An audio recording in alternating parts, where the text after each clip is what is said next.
Word. And now the Bible has the answer. The questions are yours. I go to the Bible to find God's answers. We have good questions again today, and let's get to the first one right now. How do you, or what do you say to one who says that the doctrine of the Trinity was invented by the Church about 379 AD and is not found in the Bible? What do I say to them? Well, John chapter 5 verse 23 tells us that all men should honor the Son even as they honor the Father. He that honoreth not the Son honoreth not the Father which hath sent him. John chapter 1 tells us that God created the world through Jesus. Without him was not anything made that was made. John chapter 5 verse 25 says that the hour is coming when the dead shall hear the voice of the Son of God, and they that hear shall live. If anybody denies the Trinity, I simply ask them to read the Bible over again and discover that all the characteristics of deity are ascribed in the Bible to the Father, to the Son, and to the Holy Spirit.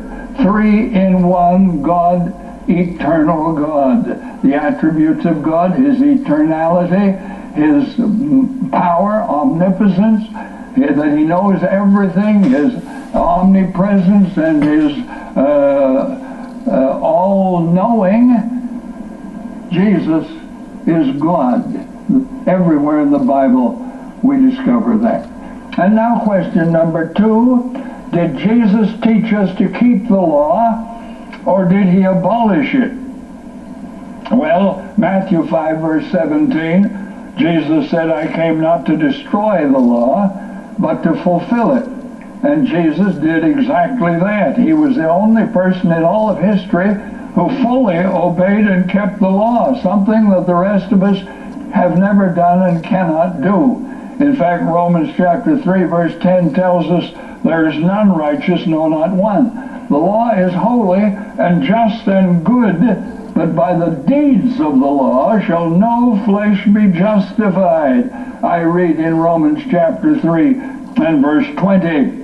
The righteousness of the law, of course, should be fulfilled in you as you walk in the Spirit. That's what Romans 8 verse 14 says.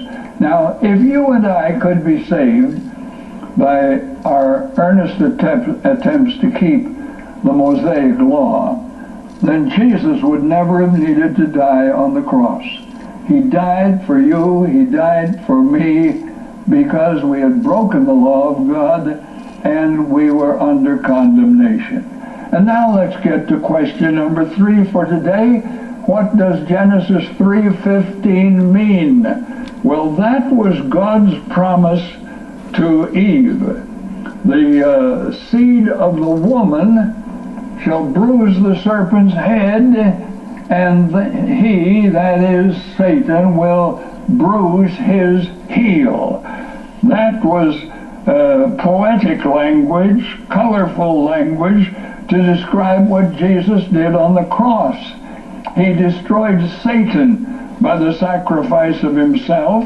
The Bible tells us, Hebrews chapter 2 verse 14, since Jesus died and defeated the devil, he is now a toothless tiger, and the Bible tells us that greater is he that is in you and me than he that is in the world. Jesus, by his death on the cross, purchased eternal salvation for everyone who trusts in him, defeated Satan, and someday Satan will be cast into the lake of fire. Thank you so much for these good questions. I trust the answers have been a blessing. If you have a question you'd like me to use on the Bible as the answer, then please write it out and send it to me. I'll be delighted to hear from you. And when you write, all the address you need is simply Faith to Live By, Box 426, Winnipeg, Manitoba, and the code is R3C2H6. Right now, let's listen to the male quartet.